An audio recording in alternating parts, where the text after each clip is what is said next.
So today we're going to be making chicken stock, and this is a bit of a follow-up from the video I put out last week. And one of the things I mentioned in that video was to go cheap if possible. And I found a 10-pound bag of chicken leg quarters that was on sale, and that's what we're going to be using today. So let's not waste any more time and let's get to it. Okay, after removing the chicken from the package, the first thing we need to do is remove all of the skins from the individual pieces. I found the easiest way to do this is to start with the thigh portion and use that section to create a bit of leverage for the more difficult drum portion. Save these chicken skins because at the end of the video we're going to come back to these and make Schmaltz or rendered chicken fat, which can be used for all kinds of food projects. For now though, set them aside because we need to get our stock going, but before we do that we need to give the chicken a good rinse. One of the biggest things that differentiates professionals from amateurs is not skipping critical steps. And if you want to have a clean, clear stock in the end, you can see why rinsing is an important step. Repeat this step a few times or until the water runs relatively clear. Then go ahead and fill the pot up with cold water and leave about 3 inches to spare between the water level and the chicken pieces. When stocks are started in cold water, blood and other protein-based impurities can coagulate gradually and rise to the surface slowly, where they can be easily skimmed off with a slotted or mesh spoon. Now, if you were to instead begin the stock with hot water, all of these proteins would quickly coagulate and likely remain dispersed within the stock as opposed to rising to the top. This would likely result in a cloudy stock and could impart off flavors. Well, anyway, let's get back to it. Now we're ready to take the stock pot over to the stove top and place it on a burner set between medium and high. And after 10 or 15 minutes of cooking, you'll notice the stock begins to get a little bit cloudy as various proteins begin to coagulate. They will continue to collect and rise to the surface, so let's fill a small mixing bowl with some hot water and grab a slotted or mesh spoon to skim everything that has risen to the top.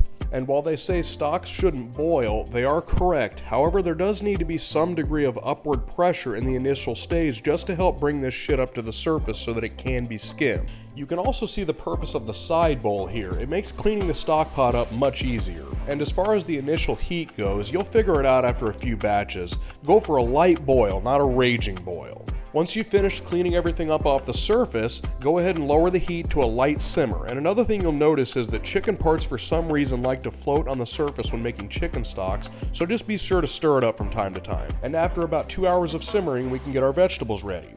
So this is a bit of a review from my previous video, but the vegetables you see here are collectively referred to as mirepoix, which is 2 parts onion, 1 part celery, and 1 part carrot. This is all going to be strained out in the end, so cutting doesn't have to be precise. I would try to keep them in the same size neighborhood though, just for even cooking purposes. You can use other vegetables like mushrooms, leeks, parsnips, or tomatoes if you have them. I wouldn't throw just anything into the stock pot though. The stock pot shouldn't be treated as if it is a garbage disposal. It will reflect what you put into it, so treat it as if you give a shit about it. Once you've finished up with the knife work on the vegetables, go ahead and add them to the stock pot. We're also going to add a small handful of parsley, a few thyme sprigs, and 2 bay leaves to the pot. Give this a stir, and this needs to cook for another 30 to 45 minutes with everything added. After that finishes up, place a strainer over a large mixing bowl and line it with a few layers of cheesecloth.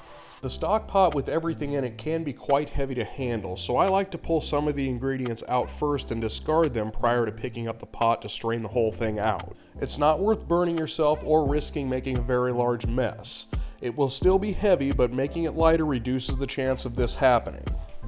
After straining, fold up the corners of the cheesecloth and allow the small bit of stock remaining to strain back into the mixing bowl. Discard the cheesecloth, remove the strainer, and allow the stock to cool for a little bit before placing it into the refrigerator.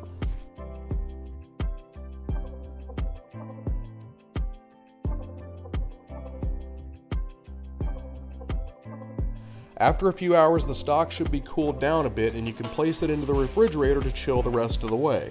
You'll notice that I've placed a few folded towels down just to be on the safe side with things. I did have an unfortunate accident a number of years ago when a shelf shattered when I placed a pot that was a bit too hot onto it, and you definitely don't want that to happen here. Okay, after a day of cooling down in the fridge, you'll notice that the fat has separated and solidified itself onto the top. Grab your skimmer and remove and discard the fat. Some chefs prefer to leave that on as sort of a protective layer, but that's really not necessary here. Once you've skimmed off the layer of fat, you can go ahead and pull out a bunch of freezable containers of your choice, fill them up and place them into the freezer and pull them out as you need them. Okay, now that this portion of the video is out of the way, let's go ahead and check back in on our chicken skins that we set aside from earlier, and let's make some schmaltz.